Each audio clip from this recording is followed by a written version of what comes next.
दोस्तों, इंसान जो कुछ खाता है इसे चबाना, हजम करना और फिर इसे जिस्म इंसानी का हिस्सा बनाना, ये सब काम मैदा और इसके मुआवन अज़ा ही करते हैं। इंसानी जिस्म में तवानाई और नशोनुमा की इब्तिदा यकीनन मैदा में होती है, जबकि ताजदार अंबिया हजरत मोहम्मद सल्लल्लाहु अलैहि वसल्लम ने मैदा को बीमारी का घर करार दिया।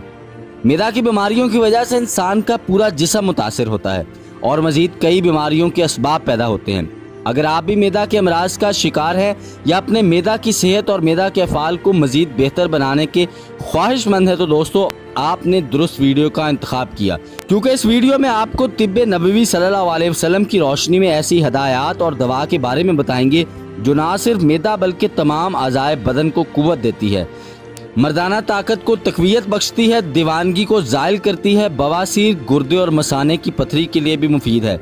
इसके अलावा कबल वक्त सफ़ेद होने वाले बालों को भी स्याह करती है और इनकी हिफाजत भी करती है।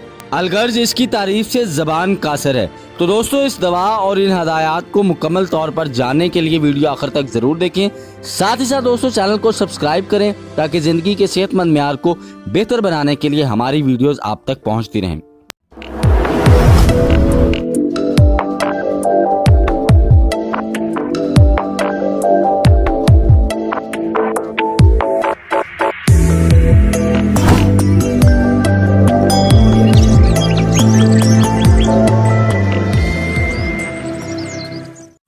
मेरा नाम है मुशारफ अबरार और मैं बतौर तालिब इल्म तिब आपकी खिदमत में हाजिर हूँ। रसूलुल्लाह सल्लल्लाहु अलैहि वसल्लम ने फरमाया, किसी खाली बर्तन को भरना इतना बुरा नहीं जितना कि आदमी का खाली शिकम यानी पेट भरना। इंसान के लिए चंद लुकमे काफ़ी हैं जो इसकी तवानाई को बाकी रखें। अगर पेट भरने का ही ख्याल है तो 1/3 खाना, 1/3 पानी और 1/3 सांस के लिए खाली रखें। जबकि तिब्बा कराम मैदा को इंसानी जिस्म का हौज करार देते हैं। अगर हौज साफ और दुरुस्त हुआ तो इसमें आने वाला मवाद यानी कि ग़िज़ा साफ रहेगी और वो मवाद जिस मकसद को पूरा करने के लिए मैदे की जानिब सफ़र इख्तियार कर रही है, इससे वो मकासद बखूबी पूरे किए जा सकते हैं।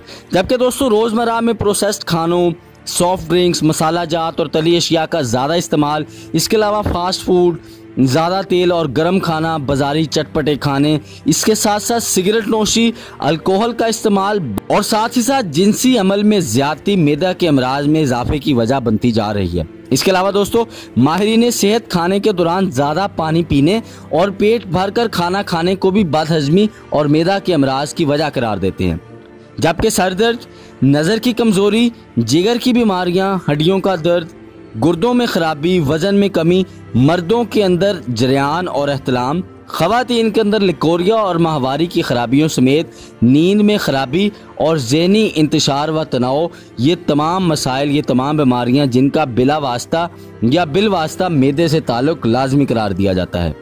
और दोस्तों जिस दवा का मैं आपको बताने वाला हूँ इसको हुक्माए कराम मैदा के लिए इस्तेमाल करवाते हैं, लेकिन यकीन जाने ये सिर्फ मैदा नहीं बल्कि जिस्म इंसानी के हर ऑर्गन को कुव्वत फराहम करती है और इसमें पैदा होने वाले हर एक मर्ज का किला कमा करती है। दोस्तों ये वो दवा या वो नुस्खा है जिसको आम अवाम और हुक्मा हजरात जवारिश जाली नूस के नाम से जानते हैं और यकीनी तौर पर दोस्तों ये तमाम अज्जा ग़िज़ाई खसूसियात के साथ साथ सेहत के लिए भी अहम ग़िज़ाई अज्जा से माला माल है। और दोस्तों अगर इसके इस्तेमाल की बात की जाए तो आपने दोस्तों इस जवारिश का यानी कि जवारिश जाली नूस का आधा चाय का चम्मच खाने के बाद नीम गर्म पानी से या ताज़े पानी से सुबह और रात के खाने के बाद आपने दोस्तों इसका इस्तेमाल करना है और कोशिश करें कि कम से कम 14 से लेकर 21 दिन तक आप इसका मुतवातर इस्तेमाल ज़रूर करें, ताकि आपकी ओवरऑल हेल्थ के साथ साथ आपके मैदे, आपकी जिगर और आपकी मर्दाना ताकत के अंदर भी इजाफा हो सके। तो दोस्तों अगर आप मैदा के अमराज का शिकार है, मैदा की किसी भी मुश्किल में, मैदा की किसी भी मर्ज में मुब्तला है, तो आप जवारिश जाली नूस का इस्तेमाल दोस्तों यकीनी तौर पर और लाजमी तौर पर करें। तो लौट आओ कुदरत की तरफ जहाँ सेहत के पुरअफ़ज़ा खजाने आपके मुंतज़िर हैं।